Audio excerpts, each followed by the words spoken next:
Welcome to this explainer. Okay, today we're unpacking a story that is, honestly, as chilling as it is brilliant.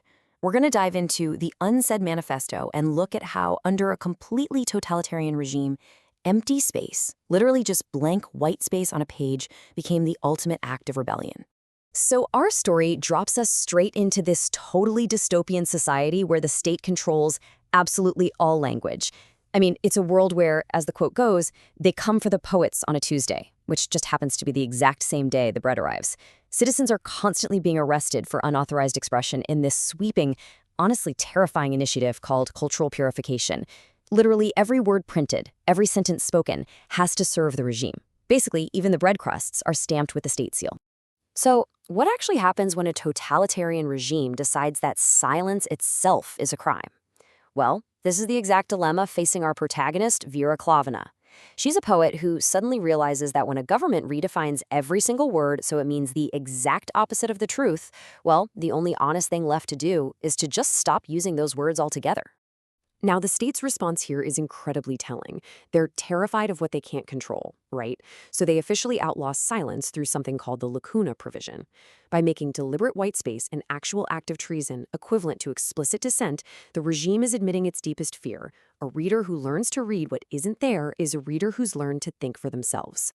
In total defiance, Vera starts writing what later become known as her silence poems. She literally carves these vast architectural gaps right into her sentences.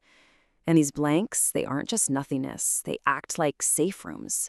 Rooms where the reader can stand and quietly hold their own forbidden thoughts without having the regime constantly screaming in their ears. If we look at the evolution of Vera's art over the years, we can see the poems progressively emptying out.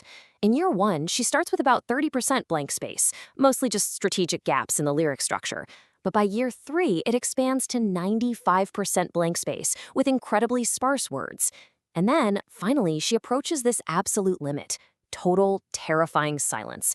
Just a completely blank page. You might be wondering, why on earth would she risk her life for empty space? Well, it all stems from her mother. Her mom was a dissident journalist who disappeared into a labor camp when Vera was just 12. And she taught Vera that when the world is incredibly loud with lies, someone has to make space for the truth, even if saying it is dangerous. Actually, scratch tack, especially if saying it is dangerous. So, as Vera's minimalist poems start circulating through this covert underground network, a really profound shift happens. Readers actually start filling these blank spaces with their own suppressed grief, their own memories, and their quiet resistance. The poems transform. They become this huge collaborative act of survival. Inevitably, of course, Vera is captured, and during this really brutal interrogation by ministry officers Resnick and Volkov, we witness this brilliant ideological clash. You see, the state believes truth is collective, it's loud, and it's determined entirely by the party. But Vera's truth is the exact opposite. Her truth is subjective, it's quiet, and it only exists in what the individual reader places into those massive absences. Pushed to the absolute brink by the secret police and released with this heavy threat of 10 years in a labor camp, Vera creates her absolute masterpiece, the final poem. And it's literally just a title, followed by an entirely blank piece of paper. It acts as the ultimate uncensorable mirror, which leads to a totally panicked reality for the regime. I mean, how do you arrest someone for an empty page? How do you prosecute literally nothing? Thousands of copies of this blank page go totally viral across the city, and each one turns into this unique, collaborative text filled with the suppressed secrets and accusations of its readers. The state is just completely paralyzed by this weaponized white space. So they arrest her again, this time staging a massive public show trial.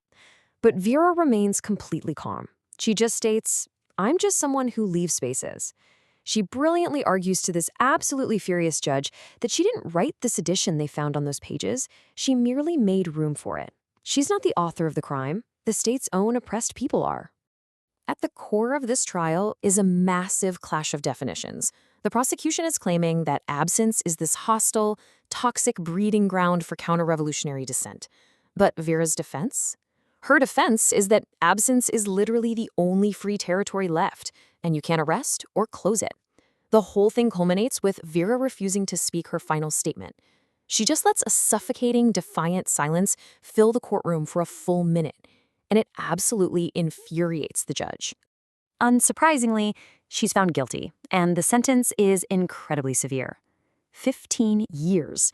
15 years of hard labor in a brutal corrective camp way out beyond the Arctic Circle. She's stripped of all civic rights. They basically intend to just freeze her silence out of existence. But her imprisonment backfires spectacularly. It sparks this massive evolution of her idea. First, camp prisoners start placing blank scraps of paper on their bunks in solidarity. Then it spreads to the outside. Citizens in the capital start holding up blank white fabric at massive demonstrations. Soon, workers and students are staging silence strikes, refusing to speak or just turning in completely empty assignments. That blank page, it transforms into a nationwide language of collective protest. A few years later, as the government is literally beginning to collapse under the weight of all these protests, they try to buy Vera off. They offer her an early pardon just to quiet the movement down. But she absolutely refuses to leave the gulag unless every single political prisoner is granted amnesty.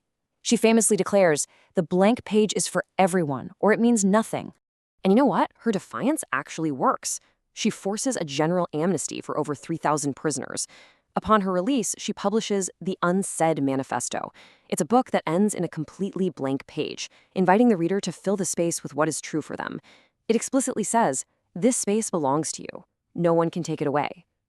Readers everywhere filled these pages with their own deeply personal truth, which turned a mass-produced book into maybe the most intimate publication in history.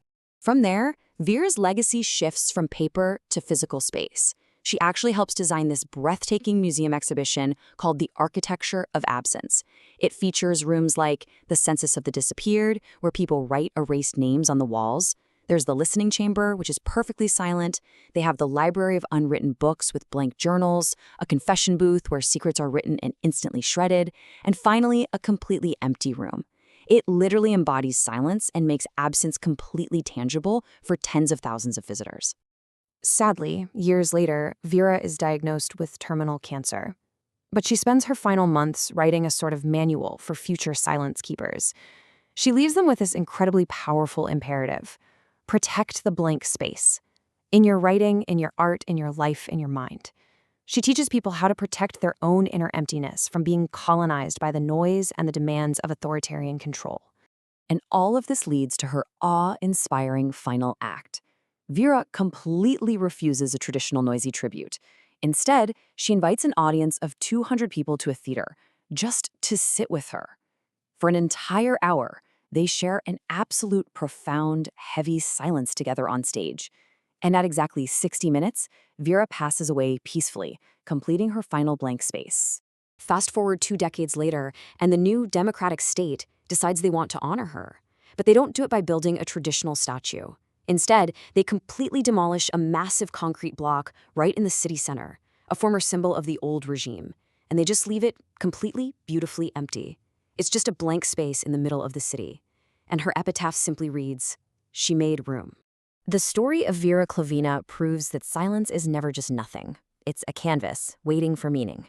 So as we wrap up this explainer, I want to leave you with a thought to carry with you today.